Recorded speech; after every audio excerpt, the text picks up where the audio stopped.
বাংলাদেশকে আরো একবার ধন্যবাদ জানালো আর্জেন্টিনা, তবে এবার খোদ বাংলা ভাষায়। বাংলাদেশের সঙ্গে আর্জেন্টিনার বন্ধন যেন দিনে দিনে বেড়েই চলেছে। যার শুরুটা হয়েছিল বিশ্বকাপের মধ্য দিয়ে, সেই যাত্রা চলমান রয়েছে এখনো। যে মেসির হাত ধরে অসংখ্য বাংলাদেশি ভালোবেসেছে এই আলফাসেলেস্তেদের, সেই মেসিও যে কথা বলেছেন বাংলাদেশকে নিয়ে, ধন্যবাদ দিয়েছেন ভক্তদেরকে। মিডিয়ার কল্যাণে এখন বিশ্বের এ প্রান্ত থেকে ও প্রান্ত সবই যেন হাতের মুঠোয়, কোনো কিছুই যেন দূরত্ব নেই। নিজেদের ভালোবাসা প্রকাশ করতে যেতে হয় না সুদূর চীন দেশে। সামাজিক যোগাযোগ মাধ্যমে ছড়িয়ে দিলে মুহূর্তের মধ্যেই তা দেখে ফেলতে পারে সবাই। 1986 সালে সেই মারাদোনার হাত ধরে যখন বাংলাদেশের সমর্থন শুরু হয় আর্জেন্টিনার, তখন ছিল না ইন্টারনেট, যার কারণে সে সময়ের পাগলামি দেখার সৌভাগ্য হয়নি তাদের। এরপর সময় পেরিয়ে গেলেও আর্জেন্টিনাকে থামানো যায়নি। বছরের পর বছর বাংলাদেশের মানুষের সমর্থন ছিল আর্জেন্টিনার জন্য।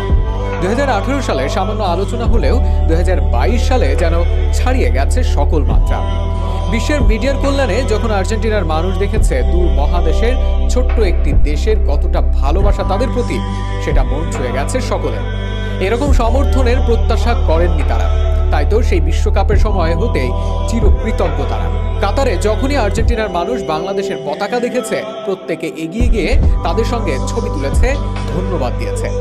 দুই দেশের সম্পর্ক গভীর করতে ফেসবুকে একটি গ্রুপও খুলেছে নিজেদের অনুভূতি আদান প্রদানের জন্য। দুই দেশের মানুষের অদ্ভুত এই বন্ধন দেখে আর্জেন্টিনা ফুটবল অ্যাসোসিয়েশন তো নিজেদের ফেসবুক পেজে ধন্যবাদ দেয় বাংলাদেশকে এরকম সমর্থনের জন্য। কৃতজ্ঞতা শুধু সোশ্যাল মিডিয়াতেই নয়, ধন্যবাদ দেয় আর্জেন্টাইন কোচ লিওনেল স্ক্যালোনিও। মাঠের খেলায় হয়তো তখন ব্যস্ত ছিলেন মেসি, স্বপ্ন ছিল বিশ্বকাপকে ঘিরে। তাই তখন কিছু না বললেও বিশ্বকাপ শেষে প্রথম সাক্ষাৎকারে তার সামনে উঠে আসে বাংলাদেশের সমর্থনের কথা। এগুলো নাকি বিশ্বকাপের সময় চোখে পড়েছিল তার সামনে। এ নিয়ে লিও বলেন, হ্যাঁ, আমি দেখেছি বাংলাদেশের সমর্থন, সব জায়গায় 10 নম্বর জার্সি। বিশ্বকাপ ফাইনালের আগে সোফি মার্টিনেজ আমাকে দেখিয়েছিল। আর্জেন্টিনার 10 নম্বর জার্সি এভাবে পৃথিবীর নানা প্রান্তে দেখা সত্যি দুর্দান্ত। মেসির কাছে এরকম বার্তা শুনে যে আবেগ আরো বেড়েছে সেটা তো বলাই যায়। সে যাত্রায় এবার আরো একবার বাংলাদেশের প্রতি কৃতজ্ঞতা প্রকাশ করলো আর্জেন্টিনার ঘরোয়া লীগ। তাদের সামাজিক যোগাযোগ মাধ্যম page Liga Profesional de Futbol de La AFA এর পেজে শেয়ার করা হয় বাংলাদেশের পতাকা। সেখানে ক্যাপশনে ধন্যবাদ দেওয়া হয় বাংলাদেশকে, যেখানে দেখা যায় মাঠের মধ্যে রাখা হয়েছে বাংলাদেশ ও আর্জেন্টিনার পতাকা, যেখানে লেখা ছিল গ্রেসিয়াস বাংলাদেশ।